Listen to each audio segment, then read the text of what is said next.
Hi friends, मैं अमर सेंगर।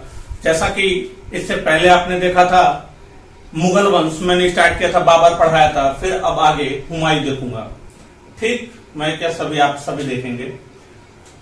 तो मैं ठीक हूं और उम्मीद करता हूं आप सभी बहुत अच्छे होंगे और पढ़ाई अपनी निरंतर कर रहे होंगे। चलिए ठीक है, ये लाइव स्टडीज पर आप हमारा मुगल वंश में इससे पहले बाबर देख लिया था। हुमायूं की शुरुआत करते हैं। आखिर हुमायूं क्या करता है। एक रिक्वेस्ट है, वीडियो शुरू करने से पहले आप वीडियो को स्किप ना कीजिएगा, इस वीडियो को पूरा देखिएगा। आपको मैं विश्वास दिलाता हूं, लगेगी कि जैसे पूरी मूवी चल रही है। तो आप जैसे मूवी देखना चाहते हो ना, आपको लगता है ना कि पूरी भूमि के मैदान में अगर आप चाहते हो बैठना, एकदम प्रत्यक्ष दर्शी, ऐसा आपको लगना चाहिए कि एकदम आप पूरी मूवी देख रहे हो। पूरा कहानी के माध्यम से बहुत ही बेहतरीन तरीके से मैं समझाऊंगा। तो आपसे एक निवेदन है, इस वीडियो को पूरा देख लीजिएगा। बाकी अगर आपको उसके बाद जैसा लगे, अगर आपको पसंद आए तो लाइक कीजिएगा, नहीं तो आपके बस संविधान ने आपको सारे मौलिक अधिकार भाग 3 में दिए हैं, आप उसका प्रयोग कीजिएगा। लेकिन फर्स्ट ऑफ ऑल एक यही रिक्वेस्ट है, आप पूरा वीडियो देखिएगा, पसंद ना आए तो कहिएगा। और जितने भी मैं बताऊंगा यहाँ पे, आपको हुमायूं में कोई दिक्कत रही नहीं जाएगी, पूरे कहानी के जैसा तैयार हो जाएगा। तो लेट्स स्टार्ट, बिना समय गवाए हुए देखते हैं क्या हुमायूं।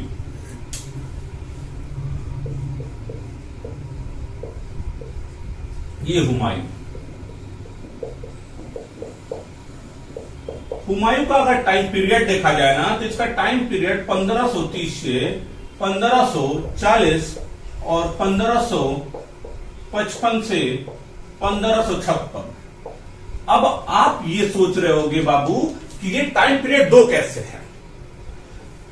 बिल्कुल समझ में आएगा, आप देखते रहना, आप खुद मुझे बता दो कि टाइम पीरियड दो कैसे आएंगे, मैं नहीं बताऊंगा। अब देखिए, मैंने बताया था कि बाबर के बारे में मैंने बताया था कि बाबर की मृत्यु 26 दिसंबर 1530 में 26 दिसंबर 1530 को हो गई थी। बाबर के बारे में एक चीज और मैं बताना शायद भूल गया था कि बाबर का जो सेनापति मीर बाकी था, वही अयोध्या वाला जो इस समय देखे थे ना, अयोध्या का जो राम मंदिर उसने ध्वस्त किया था, किसने? मीर बाकी ने। बाबर का सेनापति मीर बाकी ने अयोध्या मंदिर को गिरवाया था। तो ये चीज आप याद रखिएगा। अब आगे देखते हैं कि क्या होता है कि जब बाबर की मृत्यु हो जाती है 26 दिसंबर 1530 को, तो बाबर के 4 लड़के, मैंने बताया था कि बाबर की 3 शादी हुई थी। बाबर की 3 शादी हुई थी। एक माहे बेगम, यानी उसी को माहम सुल्ताना के नाम से भी जाना जाता है। किस नाम से? माहम सुल्ताना। तो कंफ्यूज ना होना, माहे बेगम कहीं आ जाता है, कहीं माहम सुल्ताना, अलग अलग राइट रखते हैं। दूसरा मैंने बताया था, शायद मैंने रुखसाना बेगम बता दिया था, उससे आप कंफ्यूज ना होना। देखो रुखसाना बेगम अब आगे रुखसाना बेगम आगे आएंगी, तो वहां पे आपको बिल्कुल समझ में आ जाएगा। दूसरा अगर आप देखो, गुलरुख बेगम थी। और एक तो बताया था दिलदार बेगम। 3 पत्नियां थी दिलदार बेगम। मैंने ये बताया था कि बाबर ने अपने जीवन काल में 3 विवाह किया था, माहम सुल्ताना, गुलरुख बेगम और दिलदार बेगम।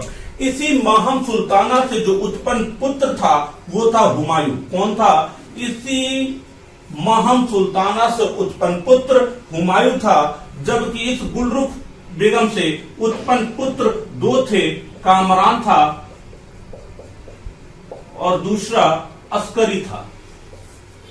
कौन था? अस्करी था। और यही दिलदार बेगम, सोना दिया सुनार को पायल बना दिया, दिल दिया दिलदार को घायल बना दिया।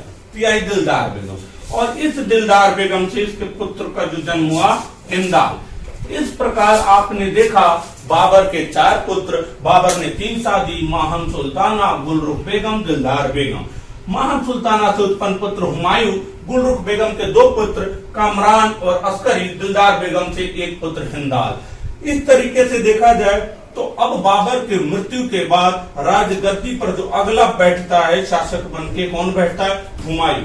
इसकी मृत्यु हो जाती है 26 दिसंबर 1530 को और हुमायूं का राज्याभिषेक होता है 30 दिसंबर 1530 को। हुमायूं का राज्याभिषेक कब होता है? 30 दिसंबर 1530 को हुमायूं का राज्याभिषेक होता है। अब उत्तराधिकारी बनता है।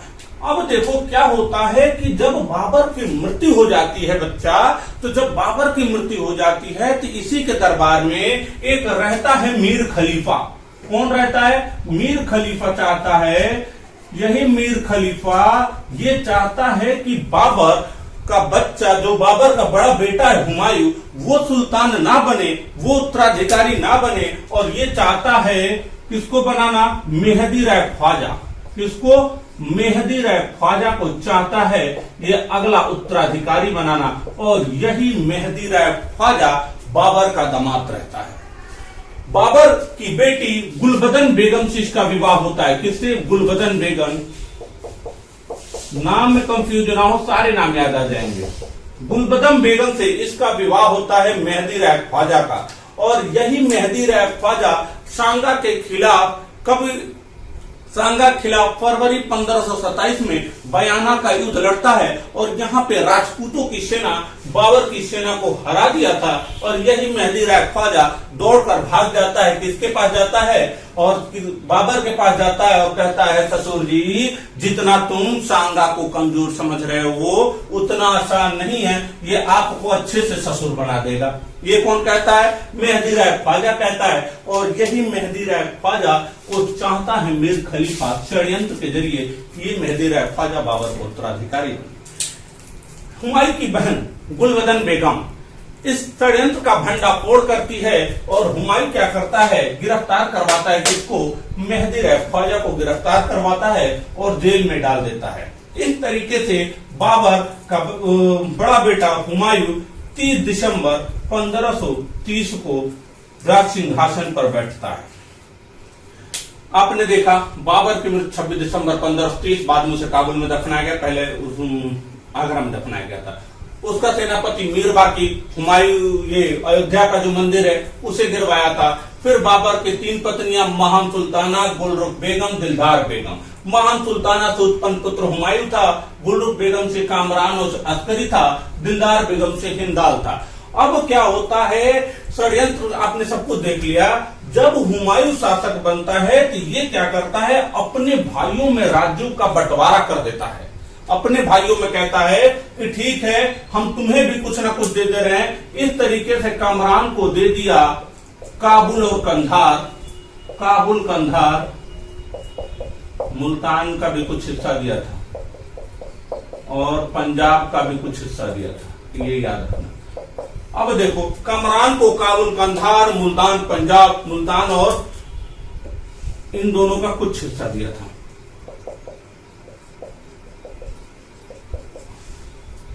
अस्करी को देता है संभल का क्षेत्र। कौन सा क्षेत्र? संभल वाला क्षेत्र। अस्करी को क्या दिया? संभल वाला क्षेत्र। यानी कि ये अपने राज्यों का बंटवारा अपने भाइयों में कर रहा है। हुमायूं क्या कर रहा है? कमरान को काबुल, कंधार और मुल्तान और पंजाब का कुछ हिस्सा देता है, और वही अस्करी को संभल वाला क्षेत्र देता है। आई होप सो कि बिल्कुल आपको समझ में आ रहा होगा। और थोड़ा थोड़ा क्या होता है ना कि पढ़ाते पढ़ाते जैसे बुलेट होती है ना, चलते चलते चलते चलते थोड़ी सी हीट हो जाती है और चलने में मजा आता है। तो आप वीडियो में बने रहिए, अभी तो शुरुआत है। अभी देखिए आगे आगे एकदम टेम्परेचर हाई होता जाएगा, पढ़ाने में और मैं रमता जाऊंगा। अब देखो यहाँ पे क्या होता है? हिंदाल, हिंदाल को मिलता है अलवर वाला क्षेत्र। कौन सा क्षेत्र? अलवर, चाहे मेवात वाला कह दिया जाता है, अलवर का क्षेत्र। अब देखो बाबर का, देखिए भैया, हुमायूं का एक चचेरा भाई था। हुमायूं का चचेरा भाई, कौन सा भाई? चचेरा भाई सुलेमान मिर्जा। कौन था? सुलेमान मिर्जा। सुलेमान मिर्जा को देता है बदखशा का क्षेत्र, अफगान वाला बदखशा का क्षेत्र। अब देखो, मैंने ये बताया कि हुमायूं ने अपने सारे भाइयों में राज्यों का बंटवारा कर दिया, और कहीं ना कहीं अगर आप राज्यों का बंटवारा करेंगे तो आपका खुद का जो प्रशासन होगा, जो केंद्र शक्ति होगी, वो कहीं ना कहीं कमजोर होगी। इस तरीके से हमने देखा, जब ये गद्दी पे बैठता है, ये अपने भाइयों में राज्यों का बंटवारा कर देता है। अब देखो, ये तो हुआ अपने भाइयों में राज्यों का बंटवारा किया, मतलब बाबर के मरने के बाद हुमायूं जब शासक बनता है उसके बीच की एक कड़ी हो गई।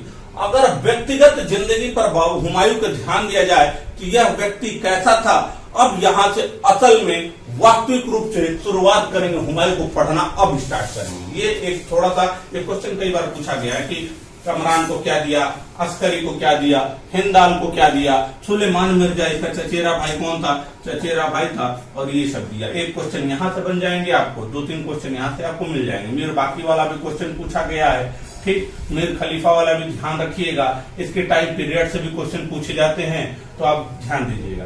अब आगे देखते हैं कि हुमायूं की व्यक्तिगत जिंदगी के बारे में अगर हम लोग देखें तो इसमें देखें तो व्यक्तिगत जिंदगी में बहुत रंगीन व्यक्ति था, ठीक, काफी रंगीन शासक था। अफीम का खूब सेवन करता था। दुनिया जाए भाड़ में हमें नहीं मतलब है, मुझे तो अफीम चाहिए। अफीम का सेवन करने वाला,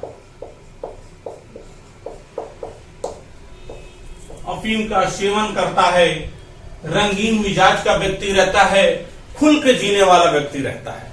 मतलब व्यक्तिगत जिंदगी में देखा जाए, और यह क्या था, ये एक मतलब जोशी में अंधविश्वास करता था,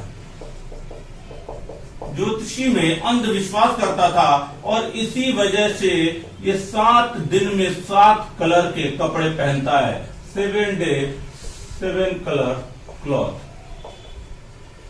मतलब 7 दिन में 7 कलर के कपड़े पहनता है, क्योंकि अंधविश्वास रहता है इसका जोशी में। हर दिन बदल बदल के कपड़े पहनने का शौक था, एक विश्वास था हुमायूं का। मतलब व्यक्तिगत जिंदगी में अफीम का सेवन करने वाला था, रंगीन मिजाज का शासक था, और जोशी का अंधविश्वासी था।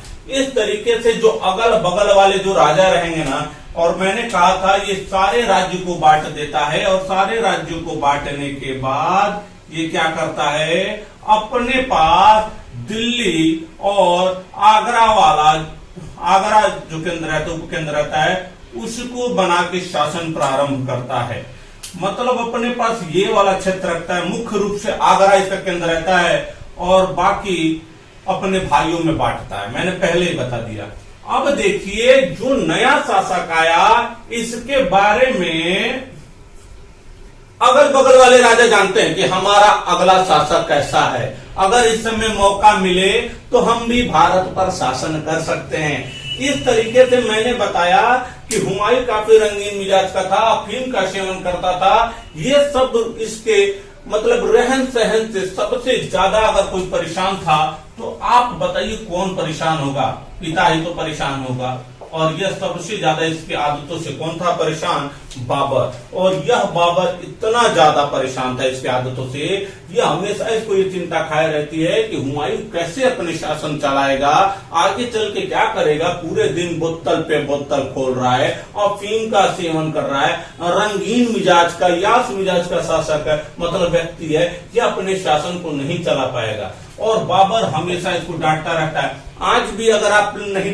पढ़ाई कर रहे हो, चाहे पढ़ने में अगर आपका किसी से नंबर कम आ जाते हैं, तो मम्मी पापा क्या कहते हैं, पिताजी देख लो फलाने के बच्चे को, देखो वो टॉप किया है। तो अगल बगल जो टॉपर होते हैं ना, वो हमारे जीव का एक काल होते हैं, आप कह सकते हैं, ठीक है। हम लोग के लिए हमेशा फांसी लटकाए रहते हैं कि वो टॉप करेगा तो ठीक है, सुनना हमें भी है। इस तरीके से बाबर क्या करता है, बाबर भी बाकी सब पिता के जैसे ही था, और बाबर हमेशा इसको एक ही व्यक्ति की मुरीद बताता है, एक ही व्यक्ति से इसकी तुलना करता है। उस व्यक्ति का नाम था फरीद खां।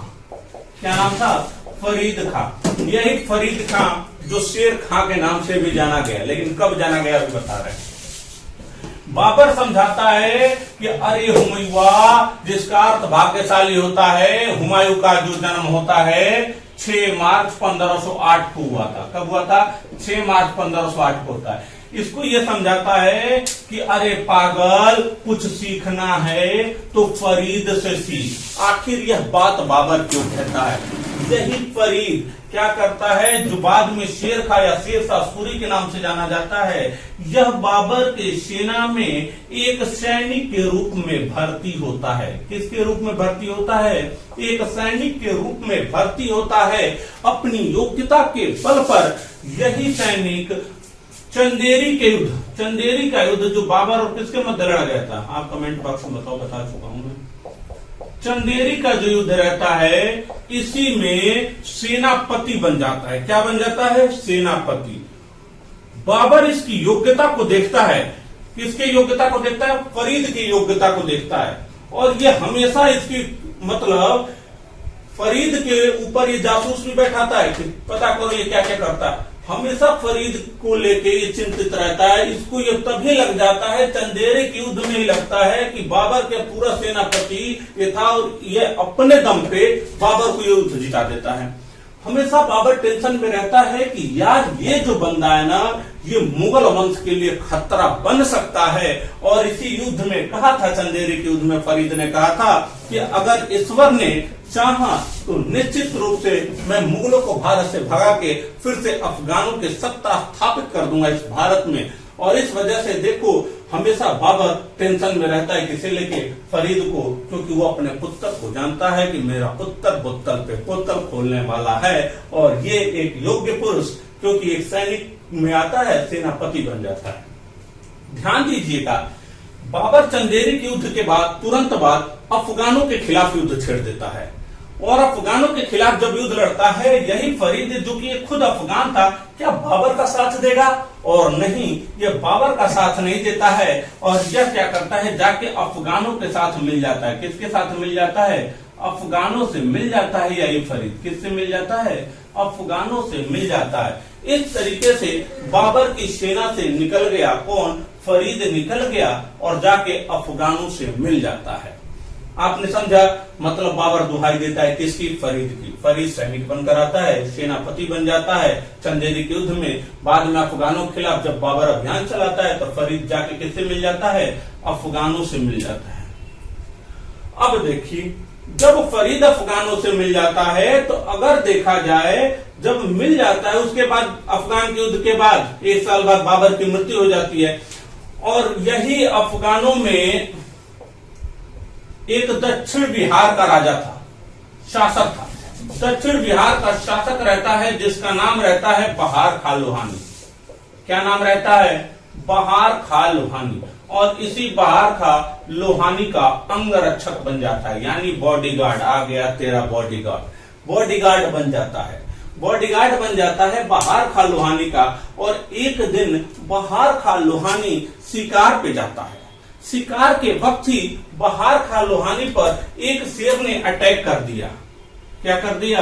शेर ने अटैक कर दिया। एक शेर ने अटैक कर दिया और इसी शेर को फरीद ने तलवार के एक ही झटके में मार दिया। इस वजह से बहार खां लोहानी क्या करता है? इससे खुश हो जाता है और इससे खुश होकर इसने क्या किया? इसको शेर खां की उपाधि प्रदान की। किसकी उपाधि प्रदान की? फरीद खां को शेर खां की उपाधि प्रदान की। तो Farid how to change into Sher Khan, समझ में आया कैसे चेंज हुआ?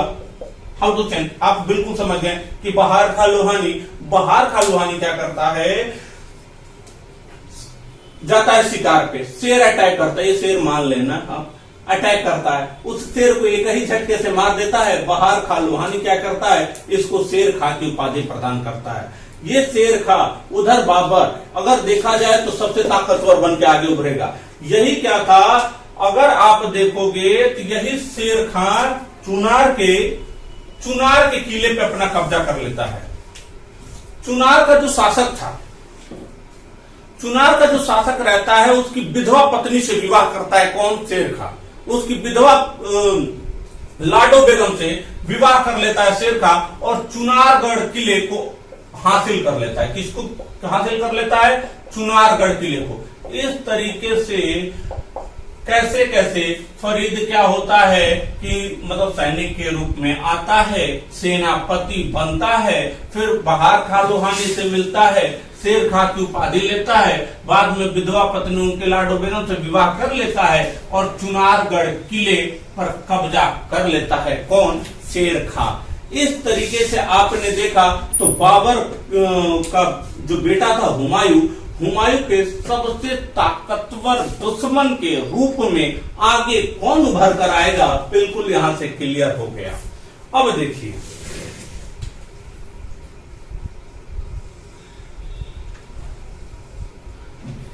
हुमायूं यहां बैठ गया, दिल्ली आगरा मार्ग से हुमायूं बैठ गया। हुमायूं का सबसे बड़े शत्रु बन के जो उभरे, एक तो गुजरात का शासक, कौन? बहादुर शाह।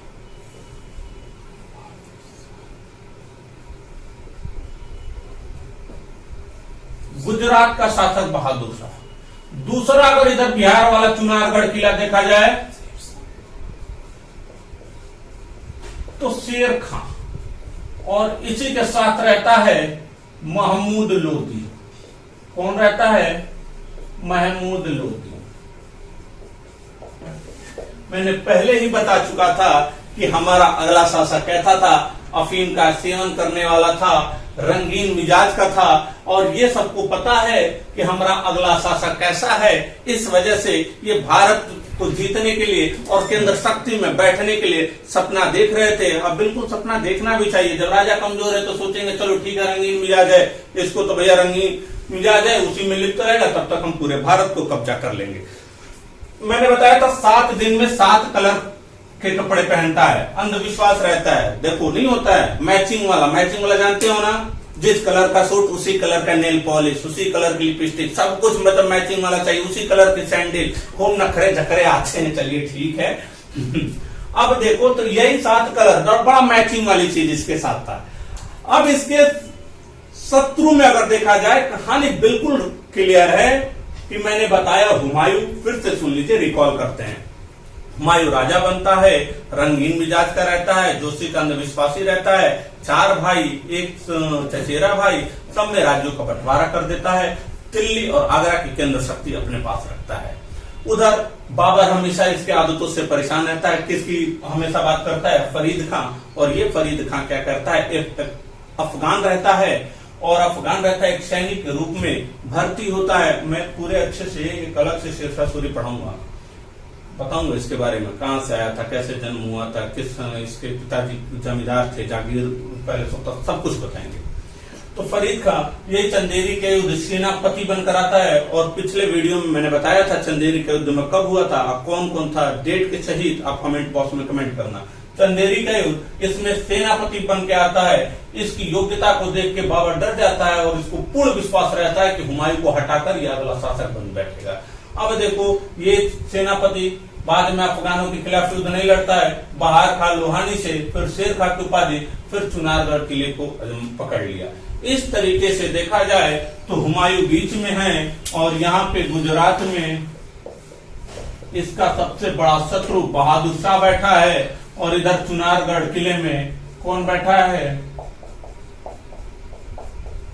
महमूद लोदी और शेर खां। कहानी बहुत दिलचस्प होने वाली है, नजरें जमा कर रखिएगा, बिल्कुल आपको सब कुछ क्लियर होगा। अब देखिए, ये सब होता है जैसे ही हुमायूं 1530 में बैठता है। ये भी बाबर की भांति साम्राज्य को बढ़ाना चाहता है। किसको बढ़ाना चाहता है? साम्राज्य को बढ़ाना चाहता है, और साम्राज्य बढ़ाने के चक्कर में ये सोचता है, राजनीतिक और सामरिक दृष्टि से सबसे ज्यादा महत्वपूर्ण था कालिंजर का किला। कौन सा किला?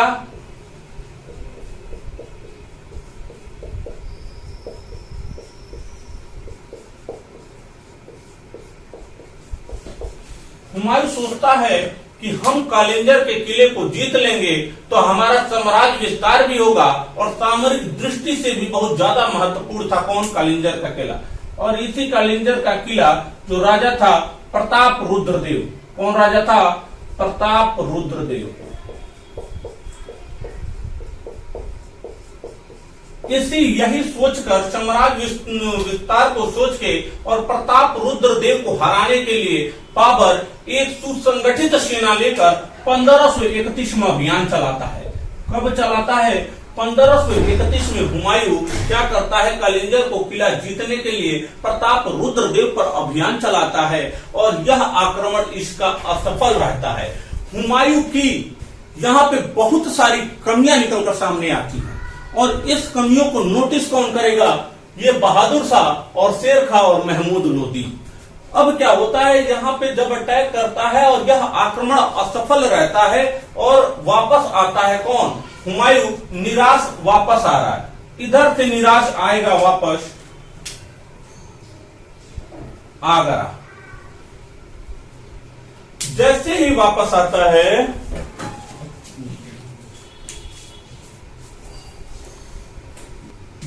वापस आता है, आगरा और कलिंगर के मध्य दोराहा नामक स्थान पड़ता है। कौन सा स्थान पड़ता है? दोराहा या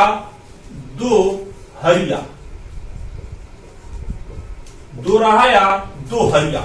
मैंने बताया ये 1531 में कलिंगर का किला जीतने जाता है प्रताप रुद्रदेव को हराने, लेकिन क्या होता है, यह आक्रमण एक मतलब असफल रहा और यहाँ पर हुमायूं की कमियां निकलकर सामने आ जाती हैं। अब देखिए, अब वो आगरा की तरफ जब रिटर्न आ रहा है तो मैंने बताया था 2 लोग कमियां देखते हैं, 3 लोग, तो 2 तो बहुत चालाक थे। तो दोराहा नामक स्थान पर जैसे ही पहुंचता है, महमूद लोदी शेर खां से बिना पूछे कहता है मौका बहुत बढ़िया है। इस समय हुमायूं क्या कर रहा है? हरा थका आ रहा है, युद्ध लड़कर आ रहा है, थका होगा, हरा होगा, परेशान होगा, मनोबल उसका डाउन है, इसके सैनिक भी थके होंगे। मौका बड़ा बढ़िया है, इसी समय अटैक कर दो और हुमायूं को हरा दो और फिर से दिल्ली और आगरा को कब्जा कर लो। ये सोच किसकी रहती है? महमूद लोदी की। और यह महमूद लोदी सोचकर 1532 में 1531 में हुआ और आते आते वो आ जाता है 1532 में, और 1532 में दोराहा या दोहरिया का युद्ध होता है। कौन सा युद्ध होता है? 1532 में दोराहा दोरहिया का युद्ध होता है। यह युद्ध होता है हुमायूं और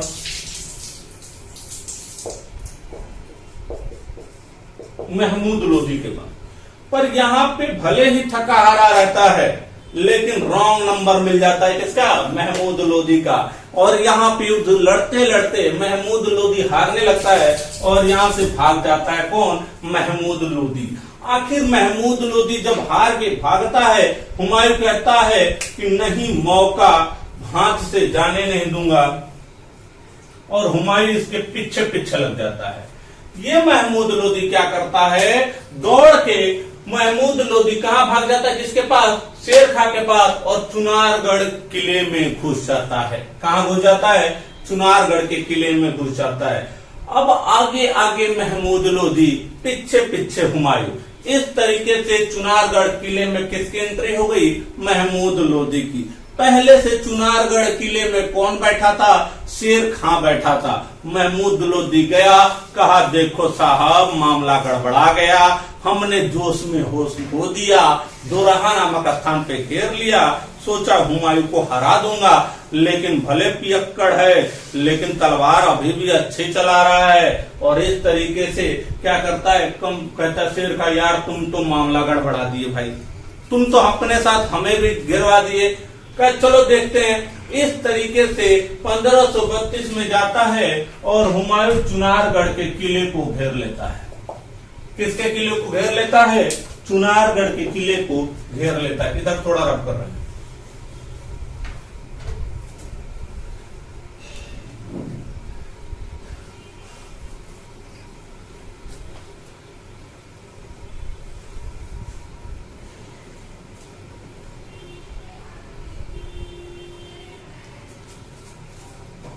अब देखो, इस तरीके से देखा जाए, ये इधर पूरा चुनारगढ़ किले को कौन घेर दिया? चुनारगढ़ किला। चुनारगढ़ किले को घेर लेता है। चुनारगढ़ किले को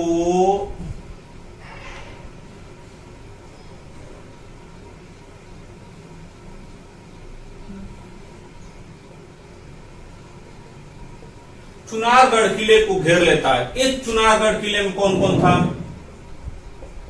शेर खां प्लस लोधी। बाहर कौन बैठा था? हुमायूं। घेर लिया।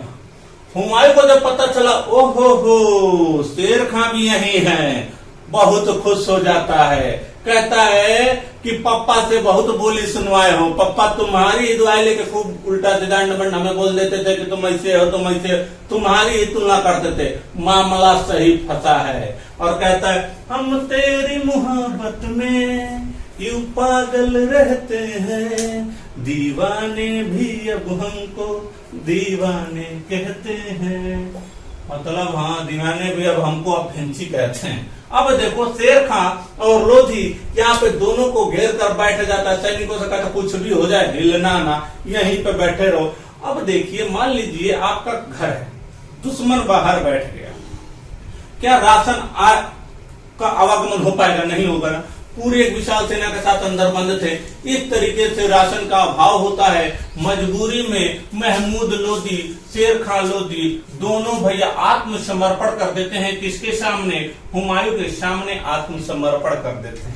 जब आत्मसमर्पण कर देते हैं तो हुमायूं बहुत खुश होता है और ऊपर देखता है, कहता है देखो पप्पा, इसी को लेके कहते थे ना, देखो हम कितने ग्रेट हैं। और ये किस खेत की मूली है? ये तो झटके में मैंने हरा दिया। तुम हमेशा इसी की दुहाई देते थे, हमें डांटते रहते थे, शेर खां ये है, ये तो पे वो पे। देखो हाथ जोड़े खड़े हुए, papa I am the great. Babar भी उधर से मुस्कुरा रहा है ऊपर से। बेटा अभी आगे की कहानी देखो, मामला गड़बड़ाने वाला है। अब देखिए क्या होता है। यहाँ से शेर खां और दोनों लोग हाथ जोड़ के आत्मसमर्पण करते हैं। तो हुमायूं कहता ना जी ना, ऐसे ही आत्मसमर्पण नहीं करने देंगे हम। तुम्हें अगर आत्मसमर्पण करना है तो तुम्हें अपने पुत्र को मेरे पास बंदी बन के रहना पड़ेगा। शेर खां सोचता है कि यार यहाँ पे अगर मैं ये समझौता ना करूं, संधि ना करूं, तो मामला हमारे लिए गड़बड़ हो जाएगा। इस तरीके से शेर खान का पुत्र हुमायूं के पास बंदी बन के जाता है। और इस तरीके से अब हुमायूं सोचता है कि देखो, 3 दुश्मन, 2 तो ठंडे हो गए ना, अब कौन बचा? गुजरात का शासक कौन? बहादुर शाह। अब देखिए, गुजरात का शासक बहादुर शाह। जब गुजरात का शासक बहादुर शाह, गुजरात के शासक बहादुर शाह पे अभियान करने की कौन सोचता है? हुमायूं सोचता है। जिस समय हुमायूं सोच रहा है गुजरात पर आक्रमण करने के लिए, उस समय यही गुजरात का शासक बहादुर शाह राजस्थान, भारतीय मानचित्र के अनुसार राजस्थान इधर,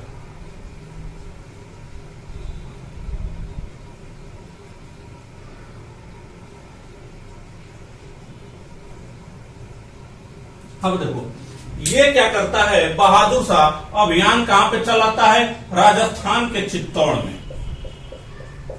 राजस्थान के चित्तौड़ में उस समय अभियान चलाता है।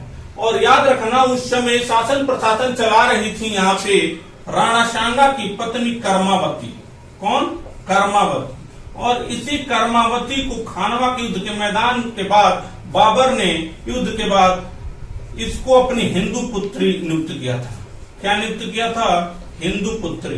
इसी कर्मावती को बाबर ने अपनी हिंदू पुत्र नियुक्त किया था। अगर हिंदू पुत्री बाबर को हुई तो हुमायूं से इसका मुंह बोली बहन का रिश्ता हुआ कि नहीं? इस तरीके से हुमायूं और इसके बहन का रिश्ता होता है। और बहादुर शाह जब चित्तौड़ पर आक्रमण करता है कर्मावती के खिलाफ, तो ये क्या करती है कर्मावती? एक राखी भेजती है हुमायूं को, कहते देखो भैया हमारी मदद करो बहादुर शाह से।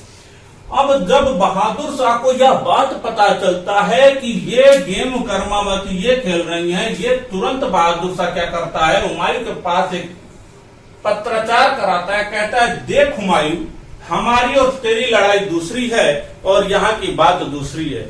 मैं यहाँ काफिरों को खत्म करने आया हूँ, काफिरों पर को खत्म करने यहाँ पे आया हूँ। अगर तुम इस समय कर्मावती की मदद कर रहे होगे तो इस्लाम की दुहाई देता है तुम इस्लाम के दुश्मन माने जाओगे और हमारे काम में बाधा ना डालो। इस तरीके से इस्लाम की दुहाई देकर हुमायूं को मना कर देता है मदद से बहादुर शाह। हुमायूं भी दिलचस्पी नहीं दिखाता है कर्मावती की मदद नहीं करता है और इस तरीके से कर्मावती यहाँ पे जौहर करती है। जौहर मैं बताऊंगा तो पद्मावती में पढ़ाऊंगा। अलाउद्दीन खिलजी अगर आप पढ़ेंगे, अलाउद्दीन खिलजी का जो टाइम पीरियड था ये आपका था, जो पूरा खिलजी वंश का टाइम पीरियड था 1290 से 1320, उसमें अलाउद्दीन खिलजी जलालुद्दीन खिलजी की हत्या करके कड़ा में हत्या कर देता है और 1296 से 1316 उसका बेटा मुबारक शाह खिलजी अगला शासक बनता है और यही अपने आप को खलीफा बोला। और यही क्वेश्चन एग्जाम में आया था कि किस दिल्ली सल्तनत के शासक ने खुद को खलीफा घोषित किया था, कि मुबारक शाह खिलजी ने खुद को खलीफा घोषित किया था। ये क्वेश्चन में पेपर था 20 सितंबर 2020 को आरओ में 37वां या 38वां क्वेश्चन था सी वाले पेपर में। ये आपका क्वेश्चन थे तो वो मैं वहां पे आपको जो मैं पद्मावती पढ़ाऊंगा, चित्तौड़ का आक्रमण, राणा रतन सिंह, बिल्कुल डिटेल में आपको जौहर बताऊंगा। जौहर अपने अस्तित्व की रक्षा करने के लिए खुद को आग के हवाले कर देना ही जौहर है। तो एक शॉर्ट डिस्क्रिप्शन ले लीजिए और वहां पे बताऊंगा। अब देखिए यहाँ पे बहादुर शाह पूरे चित्तौड़ को रौंद देता है। इस तरीके से देखा जाए बाद में हुमायूं को पता चलता है कि ये बहादुर शाह कोई इस्लाम की दुहाई नहीं करता है और ये क्या करता है, ये तो केवल अपनी ताकत को बढ़ा रहा है चित्तौड़ को, राजस्थान को जीतकर। जैसे ही यह बात हुमायूं को पता चलती है इसने अभियान चला दिया किसके ऊपर, बहादुर शाह के ऊपर। इस तरीके से देखा जाए बहादुर शाह के ऊपर अभियान चलाता है। कौन चलाता है अभियान? हुमायूं। और यह अभियान चलाता है, ये चलता है 1534 से लेके लगभग 1538 तक लगातार अभियान चलाता है। किसके ऊपर? बहादुर शाह के ऊपर। हुमायूं से परेशान हो जाता है बहादुर शाह और इस प्रकार मजबूरी में आकर संधि कर लेता है। किसके साथ? हुमायूं के साथ संधि कर लेता है बहादुर शाह। तो संधि हो जाती है, हुमायूं और बहादुर शाह में संधि हो जाती है और ये कहता है ठीक है भाई, आज के बाद मैं तेरे काम में दखल अंदाजी नहीं करूंगा। इस वजह से संधि हो जाती है। अब हुमायूं कहता फिर ऊपर कहता देखो पप्पा, तीनों दुश्मन तीनों को ठंडा कर दिया ना, तीनों का मामला सेट हो गया। शेर खां, महमूद लोधी और बहादुर शाह का मामला सेट।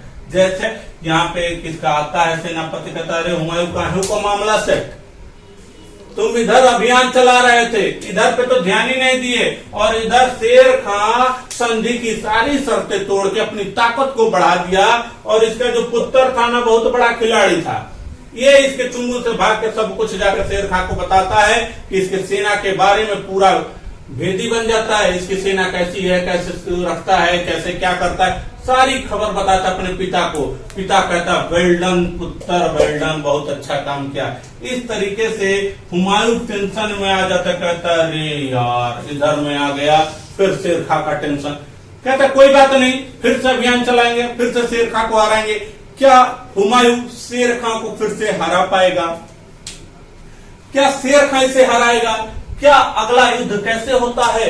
सब कुछ जानने के लिए कौन सा चौसा का मैदान सजेगा, कौन सा कन्नौज और बेलग्राम का युद्ध होगा, कौन से निर्वासित हो जाएंगे, कैसे निजाम सिक्का इसको बचाएगा और कैसे क्या क्या होगा, बाद में चमड़े का सिक्का चलवाएगा निजाम, सब कुछ ये इस मूवी का अगला पार्ट देखने की। वेब सीरीज आजकल चल रही है ना, मिर्जापुर 2, मिर्जापुर 3, ये सब मैं उतना देखता नहीं, बस सुन लेता हूँ, टाइम में मिलता है। अब इतना सब कुछ होने के बाद नेक्स्ट वीडियो में, नेक्स्ट आपका ये जो एपिसोड है, मैं जल्द ही मिल रहा हूँ, जरूर मिस ना कीजिएगा। बहुत अच्छे से सब कुछ पढ़ाऊंगा और बिल्कुल परेशान ना हो। हाँ, और मेरी ईश्वर से यही कामना है जल्द से जल्द आपका सिलेक्शन हो। धन्यवाद, जय हिंद।